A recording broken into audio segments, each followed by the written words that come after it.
very pleased to introduce our next reader.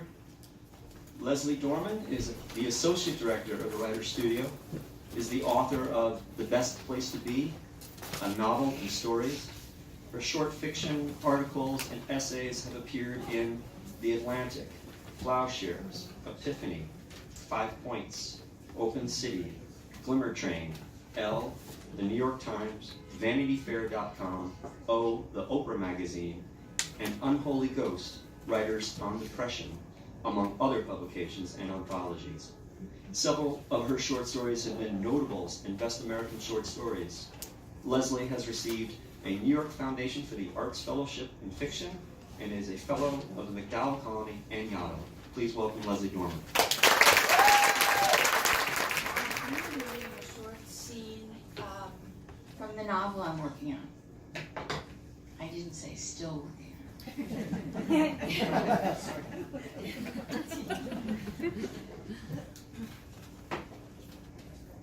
You'll have to declare bankruptcy, Harris said.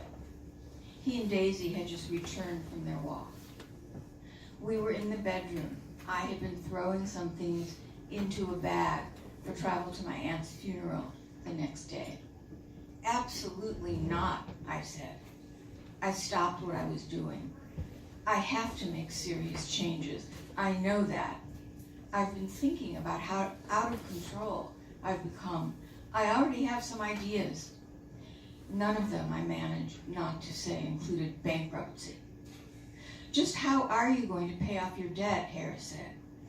Also, you should tell me the amount you owe, the exact amount. I know you've been withdrawing money from the retirement account. His voice was tense with anger now. Did you think I wouldn't notice? It's our money, but it feels like you did it behind my back. I said, if I declare bankruptcy, my credit will be ruined for like the rest of my life, which suddenly seemed like no time at all. I lost my job, Marley, Harris said next. The whole long length of him appeared to droop like overcooked spaghetti, way worse than anger. They're letting me go. Bankruptcy is only the beginning of the kinds of changes we're going to have to make. Oh my God. Sweetie, I went to him. Come here, I said. I put my hands on his shoulders and sat him down on the edge of the bed. I stood between his legs. I wanted to hug him, but something about his demeanor told me he might not welcome a hug. Jesus, I thought. We looked into each other's eyes. I waited for him to put his arms around me and pull me close. Harris had always hated being mad at me. We had never, as the saying goes, gone to bed mad. I'm so sorry, I said. My God. Are you feeling devastated? You must be feeling devastated. Tell me. I waited for him to tell me how he felt, then to tell me not to worry, then to say that we would figure this out together. I waited for him to forgive me and tell me that everything would be fine. But what he did next ignited a flare of panic inside of me. He reached up and took his hands off his shoulders, took my hands off his shoulders, got to his feet, and left the room. Harris was disarmingly forthright and predictable until you remembered that he wasn't predictable at all, not deep down. There was that time before we met when a business acquaintance from Chicago had asked Harris if he might stay with him for 2 nights while in New York for work. Harris had said yes. Then on the second night, Harris told the man he had a date. Harris didn't have a date. Harris simply checked into a hotel after work instead of facing another evening of small talk with his house guest. He didn't return home that night, didn't even call. I assumed he'd think I just got lucky, he told me. I walked into the kitchen robotically, my body going through the familiar motions of opening and closing the refrigerator door, dredging the fish fillets in flour and egg and panko, chilling 2 beers, sauteing broccoli, cutting up a lemon and slicing my finger too, the sudden gush of red against the yellow. I wanted to die. I brought the trays into the study and set them down on the ottoman in front of the couch. Harris was seated at the desk, doing something at his computer. Normally, I'd have brought him my cut finger and he'd have helped me put a Band-Aid on it. But tonight wasn't normal. I couldn't imagine Harris keeping up this cold anger. He always folded first when we were at odds. Surely he would meet my eyes at any moment, and we would try not to laugh a little in spite of ourselves, embarrassed to be in the unfamiliar territory of anger with each other. We would laugh only with our eyes, though, and with that, we would be returned to ourselves and to each other. But he didn't look up. Now I was starting to get angry myself. "Do you want to watch anything?" I said. He heard the changed tone in my voice and looked up. "Sure," he said. I put the trays out and then brought in the plates, then went to fetch the beers. He was closing down his computer when I went back to the kitchen for cutlery, and he followed me. "What time is your flight tomorrow?" he said. Could I be hearing a more conciliatory tone? I gave him the flight info. "I'm sorry about your aunt," he said next.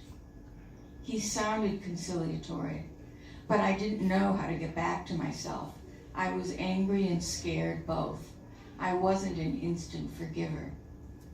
I turned on Chris Hayes, and while we pretended to watch, I thought about starting over, alone, no longer young, rapidly losing muscle tone, eyelashes, and nerve. An officially bankrupt, formerly chic woman torn from the beautiful apartment she loved and felt safe in and now couldn't afford. Alone, without Harris or anyone. I'd have Daisy, though, my mind reminded itself. Then I thought, how will I ever get up at dawn every morning to walk Daisy the way Harris has done every single day, rain or shine, ever since Daisy came to us? It wasn't really possible to imagine being without Harris himself, so I didn't imagine it. I just thought, I'll be alone. Well, doesn't everyone in the world carry that burden? Isn't that what it always comes down to? I told myself to think about sex-trafficked girls and the homeless woman on the corner and Bertie Madoff victims and Syrian migrants. The universe hadn't been kind to them. And if I couldn't do it, if I wasn't up to being alone, if I found myself back in the nightmare world of depression, this time around I would just find a discreet way to kill myself. I was old enough now. Some nice, peaceful, druggy way, if possible.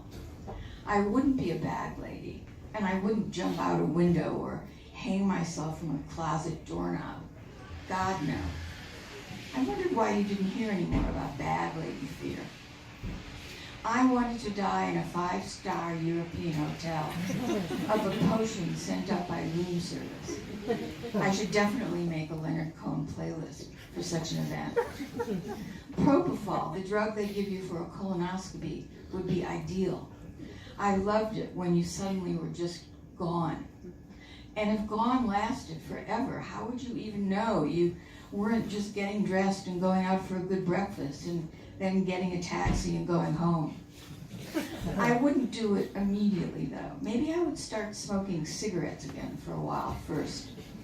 And I would definitely try ecstasy. I hadn't taken many drugs beyond pot and mescaline and Quaaludes, and that was a long time ago. Did they even make Quaaludes anymore? I hadn't heard anyone mention Quaaludes in decades.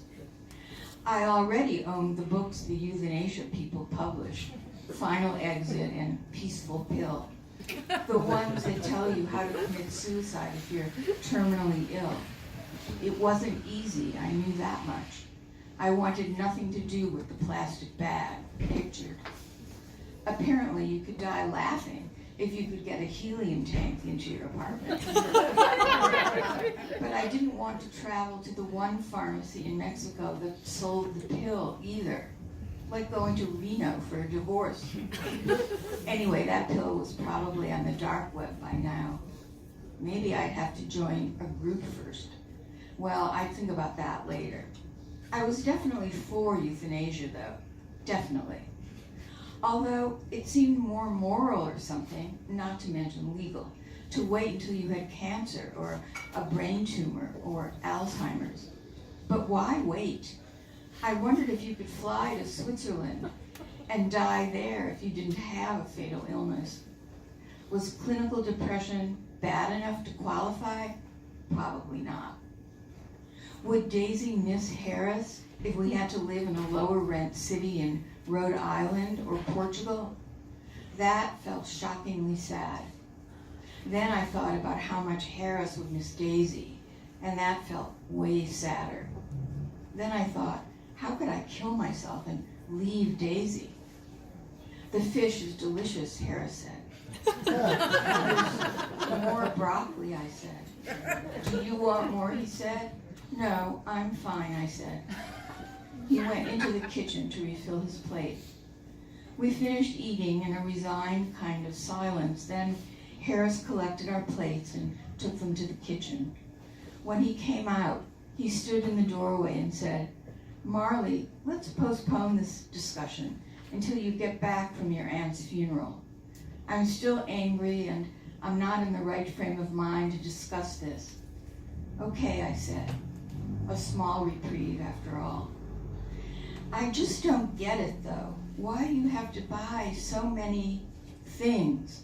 Oh, not a reprieve. It's like you're an addict or something. Like you're sure this one thing will make you happy and then it doesn't make you happy, so you buy something else. And then that doesn't make you happy either. I'm worried about money, but I'm even more worried about you. Ouch. And wow, he'd seen me. I was an addict. I felt oddly elated. He'd seen me. I'm worried about me too, I said. I thought of the expensive anti-aging skin products colonizing my medicine cabinet. Every one of those serums and moisturizers and exfoliators was going to outlive me. Harris did the dishes. I stayed in front of the television and felt enough of a reprieve to watch an episode of Real Housewives of New York. When I came into the bedroom, Harris was asleep. I thought, Harris is the last man in the world who would want to be married to a shopping addict. Also, shopping addict was definitely not going to cut it as a reason for assisted suicide in Switzerland.